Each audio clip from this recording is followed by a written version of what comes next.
All right, we do our hot takes and toast segment right here every day at this time, or most every day at this time. And my hot take is I've got no clue what happened with Jake Retzlaff, so I want to put that out there. And I have no idea who's innocent, who's guilty.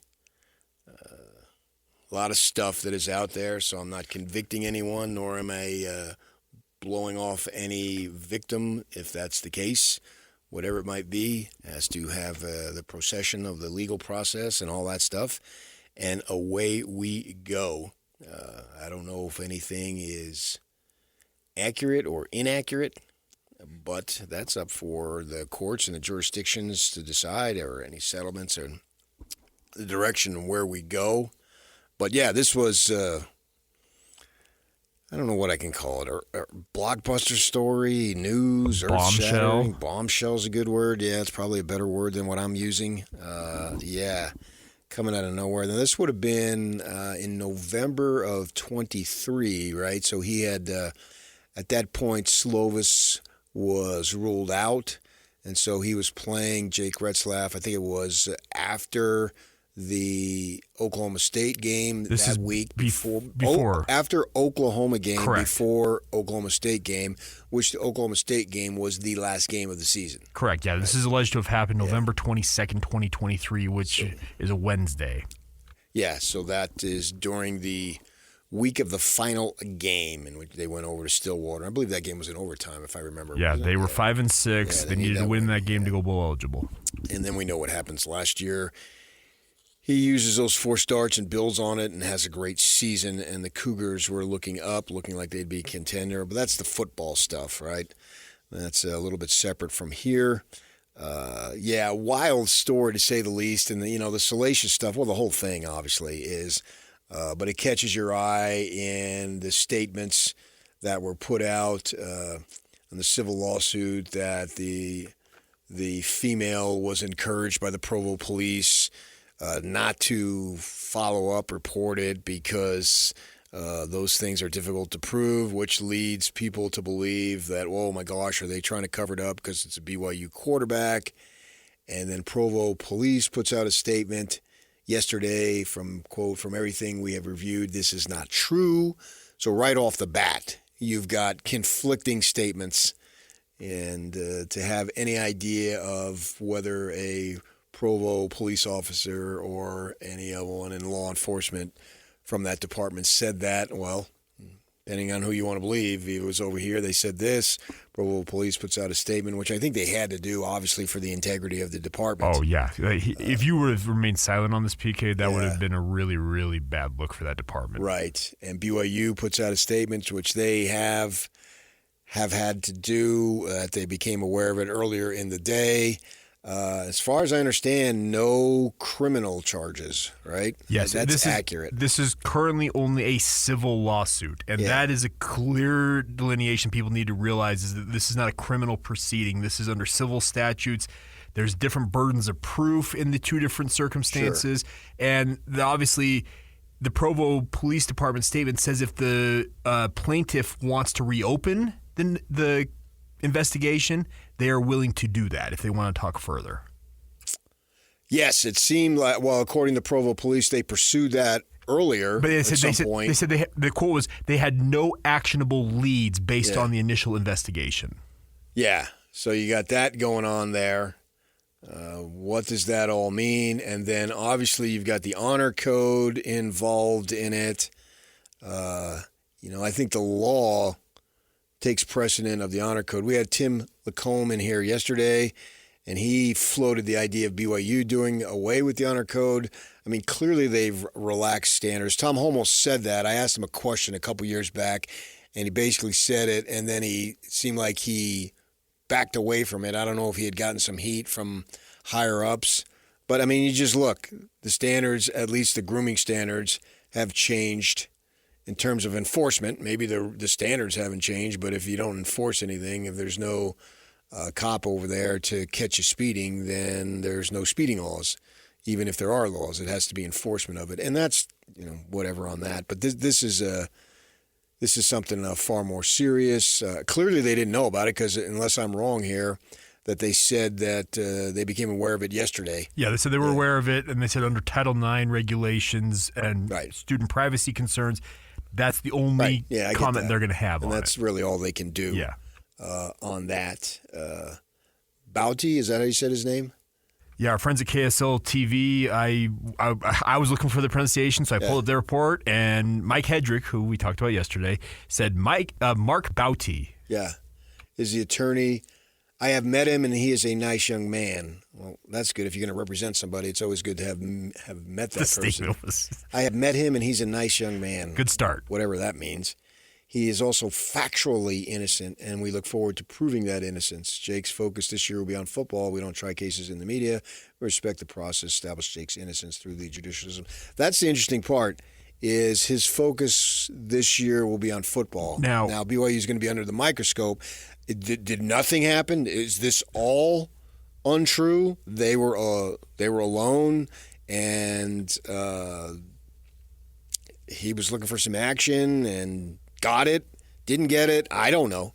If he got it, depending on the level of whatever God is, then the honor code comes in, and that gets to be dicey. But we do know that right in the height of BYU's phenomenal Jimmer run, they suspend Brandon Davies essentially for the rest of the season, if I remember correctly. Correct. Yeah. And I personally think that suspension cost them a Final Four bid. We'll never know. Well, you can push me even further back. You were a beat writer in 2004, weren't you? Yes. So they had that gang rape allegation that came out. They convened the first grand jury in Utah County history. Now, the outcome of it was that it was the plaintiff finally confessed that it was fabricated, at least the initial complaint, and it's a tough deal. Now, one thing to note on this Mark Bouty character, PK, is he is the attorney that represented Derrick Rose in a similar civil lawsuit alleging rape by one of Derrick Rose's ex-girlfriends. This goes back, I think, in the 20-teens. I want to say 2016, 2017, somewhere in that range. Mark Bouty represented him and represented Derrick Rose and two of his friends, who ultimately were exonerated by a jury of 8 individuals. And that's great. You want the truth, whatever it is. I would assume all of us want that to come out. And if this didn't happen to the point of any form of legality where they just had sex, essentially, what does the honor code do there? And where I was going with this is this has now become the highest profile individual that they've ever had, because football is bigger than basketball. And the thing is, okay, Brandon Davies was a really, really good basketball player. Yeah. But Jimmer was on that team. Right. The 2004 incident, they were mostly freshmen and incoming recruits. Right. This is QB1, PK. This is the most popular person on that campus. Right, and we made a big deal about him being Jewish and how he was going to do on that, and I guess he had just gotten back from Israel. Correct. So a lot of eyes are on, and BYU athletically has had a lot of eyes on it because of the money that's being available to these athletes in the form of the NIL. So they've been getting a lot of attention with Kevin Young, and I hate to say it, but it seems like honor code-wise, things have been awfully quiet there. And normally that's not the case. These are young people who make mistakes. Now this one, this is not learning about love in the back of a Dodge as far as that goes. Those things happen. This thing is far more serious. I have no idea who's innocent, who's guilty. All I want is the truth, which is what I think most of us would be looking for, if not all of us, in this situation. And I'm not here to indict or protect anyone or say this person over here is lying and made it up, because I do not know. And I don't want to know in the terms of, this is not a story that I want to go fishing after. I want to let the legal process happen as it happens, and not try to get some salacious details, he said, she said type of stuff. There's going to be plenty of that. Yeah, this doesn't really float my boat. This isn't, is Jaeger Denham coming back for another year? That's a sports story. I'm all for gathering sports information. And why did Keelan Marion leave BYU? All right, I fished around on that, and it was money, and off he went. So that once we get into on the other side of the line and start getting the law involved, I think you have to just sit back and go for it. Now, as it relates to football, there was a story that there was 4 guys. I think you're not the one you're bringing up, the one that you brought up, but the other story in which 4 guys got kicked off the team for another thing. If I believe it was with a track athlete, if I remember correctly. Yeah, they had 4 guys got kicked off, and I had gotten that story because that was related to football. They were kicked off the team. Croton has a team meeting and says, don't tell anybody, and probably 15 minutes after the meeting, somebody called me. And I remember, or it was February 21st. I can't remember the year. Maybe his last year, because that was my mother's birthday. And I got the story, and in those days, there was not, it's hard to believe, it's not that long ago, but we didn't have an internet in terms of putting websites up. So all we did was the old-fashioned way. You sent the story, and then the next day it came out in the paper. And BYU would neither confirm or deny. I called Croton. He got mad that I called him, and they changed his cell phone. And he and I got into it later on before the start of the next season. How dare I call him? He's a busy man. Yeah, I missed a science fair award for my daughter working on that story that night. So everybody's got a life, and my family is no more of a reason or an excuse than anybody else's family. We've all got that. So I put the 4 names out there, and then we had to wait until spring practice started, which was like 4 or 5 weeks later. And I can remember all the news people were there at the start of spring practice, and we all got the roster, and we're all looking to see if any of those 4 names were on the roster. And they weren't, because I had the story. And then a couple weeks later, I'm driving down to Vegas to cover the Mountain West tournament in basketball, and I didn't have a cell phone then, and I stopped at St. George to get gas and do all that, and checked my messages at home. There's a Tribune, call me immediately. And there was a family that came in and was going to sue, and they said, what are we going to do about it? And I said, all right, I'll check again, and we're going to do anything, because what I had was right.